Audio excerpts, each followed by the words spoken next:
Sur la 9e délibération, qui ne participe pas. Oui, c'est une demande d'intervention. Oui, tout à fait, monsieur. La parole est à Madame Morin. Oui, Monsieur le Président, Mesdames et Messieurs et chers collègues, nous allons nous abstenir sur cette convention du programme d'action de prévention des inondations, le fameux PAPI. Nous regrettons, au vu de l'enjeu et de l'urgence d'une vraie politique de protection des populations, que le timing n'ait pas été respecté pour le PAPI dit d'intention. En l'état actuel du planning, nous craignons que le programme nous permettant d'approfondir nos connaissances sur les nouveaux risques d'inondation et les actions nécessaires à mettre en œuvre ne sorte pas à temps pour être intégré au PLUiH et retarde le PAPI complet, donc la mise en œuvre. Nous inquiétons que le futur plan d'urbanisme ne puisse pas véritablement intégrer et prendre en compte le défi des effets du dérèglement climatique en matière d'inondation et notamment l'enjeu nouveau des phénomènes de pluie, de ruissellement, encore trop méconnus ou mal compris. Ceci d'autant qu'il n'existe pas à l'heure actuelle de dispositif ni de compétences obligatoires pour traiter les problématiques liées aux inondations par ruissellement à caractère exceptionnel. Alors le ruissellement, c'est l'écoulement et l'accumulation à la surface du sol de l'eau de pluie qui n'a pas pu être absorbée par le sol et les ouvrages de gestion des eaux pluviales. Ce phénomène génère des inondations à dynamique rapide, voire très rapide. Plus fréquent en milieu urbain, en raison de la forte imperméabilisation des sols, il peut aussi être observé en milieu rural, où il peut également entraîner des coulées de boue. En clair, l'eau monte, l'eau qui n'arrive pas à s'infiltrer dans la terre trop sèche reste à la surface de la terre et crée une inondation sans qu'il y ait besoin de la présence d'un petit ou d'un grand cours d'eau.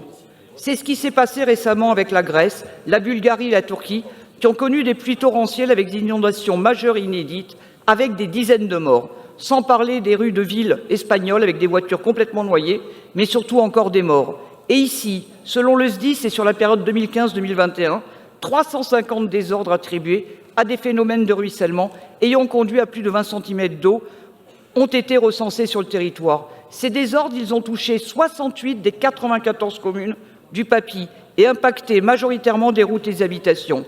Les phénomènes les plus sévères ont eu lieu le 23 juin 2014 à Tournefeuille, ce qui a surpris et choqué et fait pas mal de dégâts sur tout un quartier, et en avril 2015 et septembre 2021. Alors, selon les études de Sepia, qui ont été diligentées par la métropole, les épisodes de pluie désignés comme extrêmes ou intenses dans les études d'impact du changement climatique sont en réalité des épisodes relativement fréquents qui sont observés 3 à 4 fois par an en moyenne, ou au mieux une fois tous les 10 ans en moyenne. Or, les inondations par ruissellement et par débordement de cours d'eau mineurs peuvent être engendrées par des pluies très courtes, 1 heure ou moins, comme ça a été le cas à Tournefeuille. Ces épisodes sont plus dangereux pour la vie humaine en raison de leur soudaineté. Au vu du faible temps de préparation lorsque ces épisodes surviennent, il est certes indispensable de connaître les gestes qui sauvent, mais il est aussi indispensable d'anticiper ces phénomènes dès maintenant et de le faire en prenant en compte les différences de vulnérabilité. Par exemple, une personne valide qui habite un rez-de-chaussée pourra trouver à se réfugier en étage par un escalier, alors que la personne âgée ou handicapée en fauteuil roulant ne pourra pas, à l'occasion d'une inondation soudaine, prendre un ascenseur pour se réfugier à l'étage. Oui, c'est ce que je vais faire. C'est pourquoi le groupe AMC vous propose de réunir élus métropolitains, élus municipaux de la métropole et services qui travaillent sur ces questions, afin que nous utilisions l'intelligence collective pour réfléchir et faire des propositions sur comment anticiper les risques et y faire face. Je vous remercie. Je vais donner la parole sans doute à François Chollet, mais également pour complément aux élus qui siègent à Toulouse, au nom de Toulouse Métropole au SBAG et que vous avez mis en cause de manière extrêmement injuste et infondée dans votre propos polémique. Oui, non, très vite, avant de leur laisser la parole, Monsieur le Président. Donc pour Mme Morin, donc pas de sortie à temps. Alors c'est vrai que cet avenant, une partie de cet avenant vise à repousser, à prolonger la durée du programme de l'intention d'un an, de juillet 2025 au lieu de janvier 2024. C'est un fait, mais je ne pense pas qu'il y ait de retard particulier qui soit pris là-dedans. Ensuite, donc, vous parlez des... J'ai compris que la question que vous posiez touche aux eaux de ruissellement. Je vais laisser effectivement... M. Médina, Mme Michael Bello répondre à cette question-là, mais si je comprends bien votre demande, c'est celle de réunir les élus métropolitains autour de ce sujet. C'est des choses qui peuvent se faire en commission en particulier. Alors, oui, Monsieur le Président, j'ai mis une veste rouge, normalement. Très bien. Je dois être vue. Nicole Michelbello. Merci. Juste sur le ruissellement, c'est un petit peu dommage qu'on n'ait pas pu en parler. Où est-ce qu'elle est, Madame Lerin ? Ici.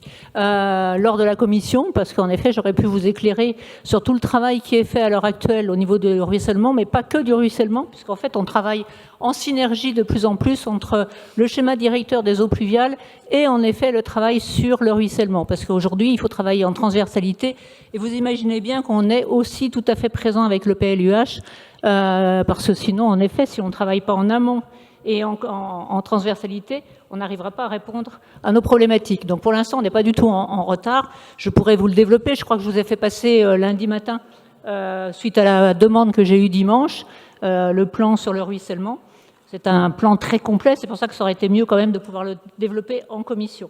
Donc moi, je vous propose de revenir à la prochaine commission et de monter, suite au travail qu'on fera dans la commission, un groupe de travail.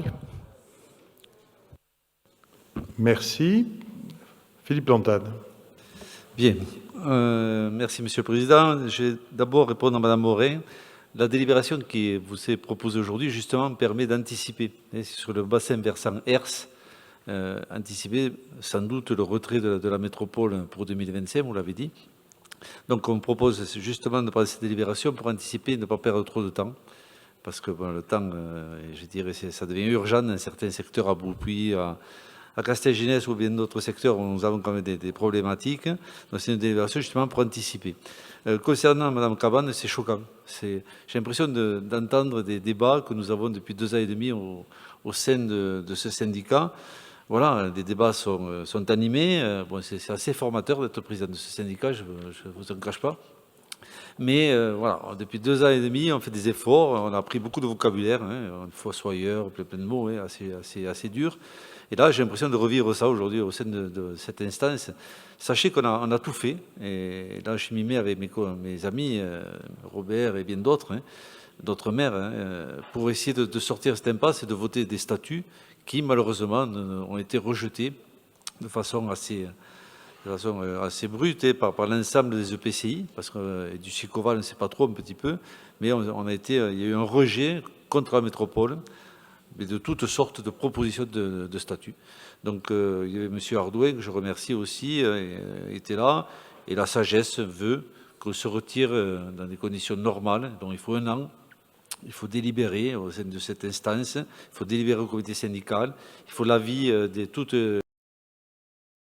les EPCI, toutes les villes adhérentes, il faut l'avis du préfet, et ça ne peut se faire malheureusement qu'à partir du 1er janvier 2025. Donc voilà, c'est pour ça qu'on prend aussi cette délibération, pour ne pas perdre de temps, et justement pour être prêt en 25 ou 26 à faire des travaux qui sont nécessaires et indispensables pour notre territoire. Voilà, merci. Madame Morin. Oui, donc j'ai effectivement évoqué cette question d'un groupe de travail et je vous remercie pour la proposition d'un groupe de travail au sein de la commission. J'ai manqué de temps pour venir vous voir aussi, Madame Miquel, et on pourra en reparler effectivement avec plaisir. Simplement, vous le savez certainement, je ne fais pas partie de la commission eau. Mon collègue Jamal en fait partie. Simplement, il y a quand même un angle mort dans les politiques de la métropole. C'est la question de la prise en compte des personnes les plus vulnérables et les plus fragiles. Je vais vous donner un exemple. Ce que dit le document là sur le PAPI, et notamment le document sur les pluies de ruissellement qui est très intéressant. Il y a une étude effectivement que m'a communiquée Madame Miquel qui est très intéressante, mais on prend ça sous l'angle des personnes qui sont dans des établissements spécialisés. C'est-à-dire on prend en compte les écoles, on prend en compte les EHPAD, mais rien n'est prévu sérieusement pour prendre en compte les besoins des personnes qui vivent au sein de la cité en autonomie et qui pourtant sont dépendantes et ne pourront pas s'échapper d'un appartement au rez-de-chaussée, mais ce n'est qu'un exemple. Et je pense qu'il serait intéressant que je puisse contribuer à ce groupe de travail sans pour autant m'inscrire dans une 6e commission, ce qui en termes d'agenda serait très compliqué. Mais je pense que je peux apporter des choses sur ce sujet que je maîtrise pas trop mal Et je pense qu'il serait intéressant qu'effectivement on utilise le plus l'intelligence collective. Et cette question des eaux de ruissellement, ça ne concerne pas de mon point de vue que les personnes qui sont dans la commission eau. C'est une question qui intéresse l'urbanisme, c'est une question qui intéresse la voirie, c'est une question qui intéresse l'habitat. Et donc je pense qu'il serait intéressant qu'effectivement, outre les membres de la commission eau qui souhaitent y participer, que d'autres élus de la métropole qui sont intéressés par le sujet puissent y participer aussi. Voilà, c'était ça l'idée. Monsieur Bourreau. Oui, mais écoutez, c'est vrai que c'est un problème qui est quand même assez général, qui touche à pas mal de problématiques de politique de métropolitaine. Donc, qu'il y ait un groupe de travail ad hoc me semblerait effectivement, selon la proposition de François Chollet, une bonne idée. Je mets aux voix cette délibération. Qui ne participe pas, qui s'abstient, qui vote contre. Elle est adoptée.